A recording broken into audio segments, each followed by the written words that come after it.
Hey guys, Dr. Ray from Chiropractic Plus. I'm going to talk to you today a little bit about nutrition. We're going to spend some time on some nutritional topics, shall we? So let's focus on eating, all right? Now, one of the things we run into is that we tend to feed all the time.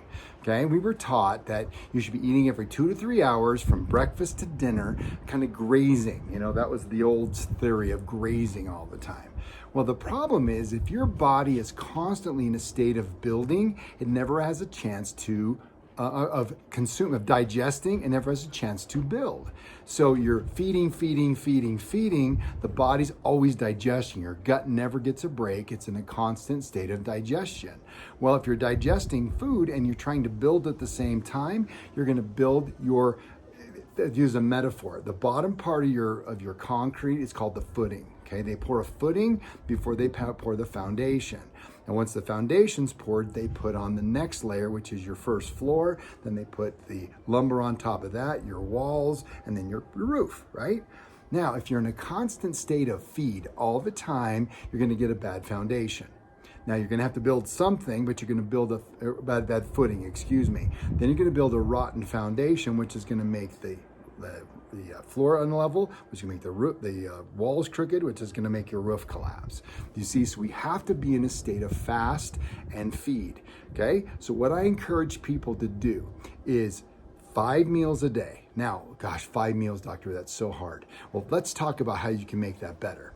Well, first of all, we're going to do 3 meal replacements, all right? You can use whey, you can use bone broth, or you can use plant-based. For some people, they don't consume animal products for whatever the reason might be. Some people, whey bothers their stomach.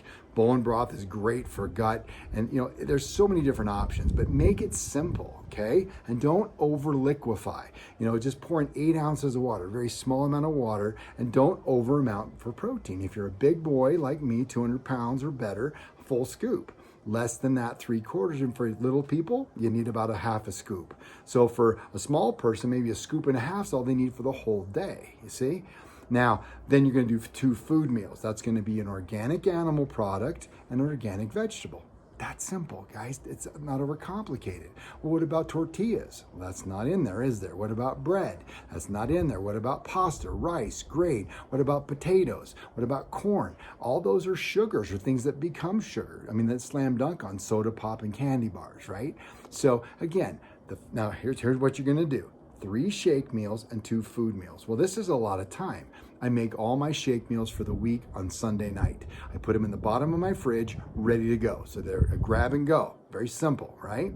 Then the next thing I do is I always make more than I need. For example, right now, my wife is in the kitchen and she is making our dinner tonight, which is a chicken meal, a grilled chicken, a roasted chicken with some veggies. Now there's more than we can eat. So we put them in glass containers, separate meals, and put them in the fridge. A quick grab and go. So that way you're not going to reach in the fridge and go, I don't know, I don't feel like cooking, and then reach for fast food or junk food, or have my favorite line right now is Cheetos and a Mountain Dew for dinner. You know what I'm saying?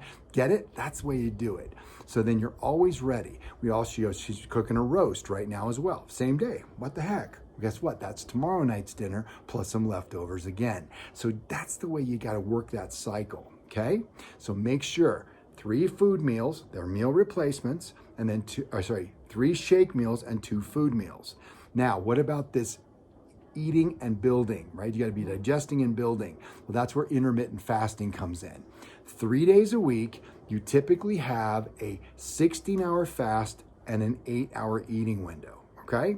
So that's the way you do it. And I don't care if you do it all in a row or break it up or whatever. You can go longer if you like, but again, that's a minimum standard to start burning up all the toxins and all the leftover garbage.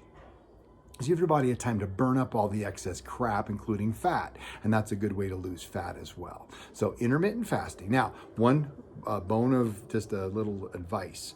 Remember that if you are a fertile female, okay, oftentimes if you narrow up and start fasting too much, you'll start messing with estrogen and progesterone balance, which can mess with your menstrual cycle, and you may end up amenorrheic, which means you're not ovulating, and that's a problem. If that does start to occur, increase your eating time from maybe 8 to maybe a 10-hour eating window instead. So bit on eating, bit on fasting. Take care. Enjoy the rest of your day.